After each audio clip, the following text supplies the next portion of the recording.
Section 3.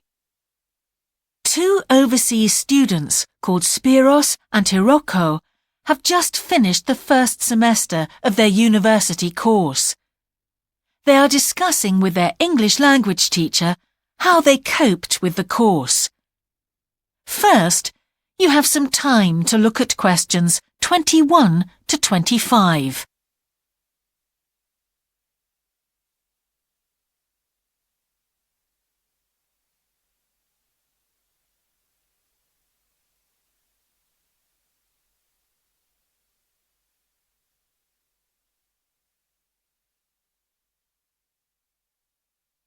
Now listen carefully and answer questions 21 to 25. Before we start, Spiros and Hiroko, thanks for coming in today to talk about your recent study experiences, and congratulations to you both in doing so well in your first semester exams. Thank you. I'd like to discuss with you the value of the English for Academic Purposes course you did here last year before starting your university course. Spiros, if I could start with you, what parts of the program have now proved to be particularly valuable to you? I think that having to do a seminar presentation really helped me. For example, a couple of weeks ago in our marketing subject, when it was my turn to give a presentation, I felt quite confident. Of course, I was still nervous, but because I had done one before, I knew what to expect. Also, I know I was well prepared, and I had practiced my timing. In fact, I think that in relation to some of the other people in my group, I did quite a good job, because my overall style was quite professional. What about you, Hiroko? That's interesting. In my group, I was really surprised by the way the students did their presentations. They just read their notes aloud. Can you believe that? They didn't worry about their presentation style or keeping eye contact with their audience. And I remember that these things were really stressed to us in the course here. So, how did you approach your presentation, Hiroko?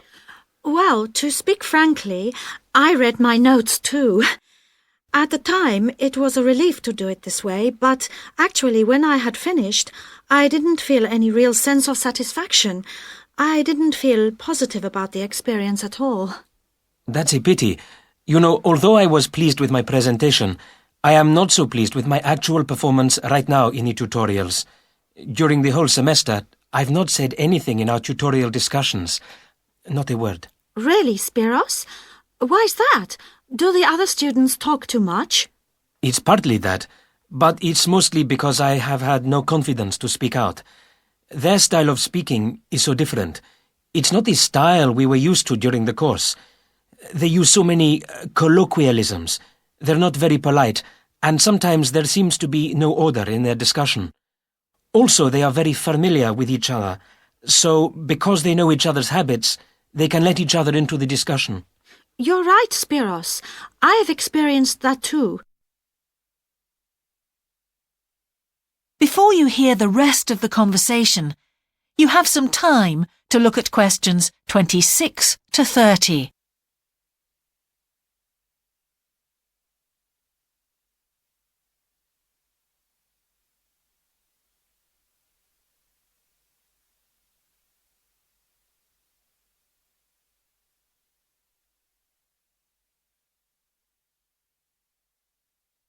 Now listen and answer questions 26 to 30. For most of this semester, I've said absolutely nothing in tutorials. But recently, I've been trying to speak up more, and I just jump in. And I've noticed an interesting thing. I've noticed that if they thought my point was interesting or new, then the next time they actually asked for my opinion. And then it was much easier for me to be part of the discussion. Oh, that's great, Hiroko. I hope that happens for me next semester. I'll have to work hard to find some interesting points. What helped you to find these ideas? I think that one thing that helped me with this was the reading. I've had to do so much reading this semester just to help me make sense of the lectures. At first, I couldn't understand what the lectures were talking about, so I had to turn to the books and journals. Every night I read for hours, using the lists of references that were given, and I made pages of notes. At breakfast, I read and read my notes again.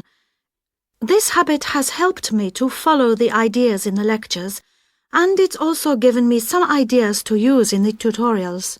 But I did so much reading anyway. I don't think there's any time left over for anything extra. My reading speed is still quite slow, though I'm much better at dealing with vocabulary than I used to be. What else do you think we could add to the course program to help with this reading problem? There's not really anything because it's my problem. I remember we were given long articles to read. We didn't like that, but now I realize that reading those long articles was good preparation for the things I need to read now. Also, in class, we regularly had speed reading tasks to do, and we kept a record of our reading speed, so the teachers were encouraging us to work on that. That's true, Spiros, but what we read could have been different. Sometimes in the English class, I felt frustrated when I had to read articles about the environment or health or education, because I wanted to concentrate on my own field, but we didn't read anything about engineering. So I think I wasted some time learning vocabulary I didn't need. But surely the strategies you were taught for dealing with that vocabulary were helpful? Yes, but psychologically speaking, I would have felt much better working on reading from my own field. What do you think, Spiros? Oh, I agree. That would have helped my confidence too, and I would have been more motivated. It was good, though, that we could work on our own topics when we wrote the research assignments. Okay, let's move on to writing now and... That is the end of section 3.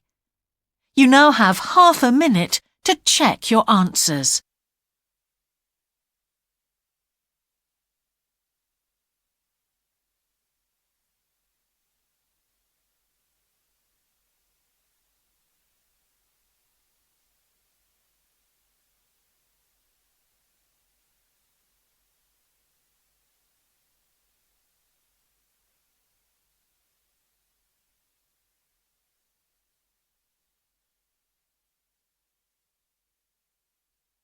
Now turn to section 4.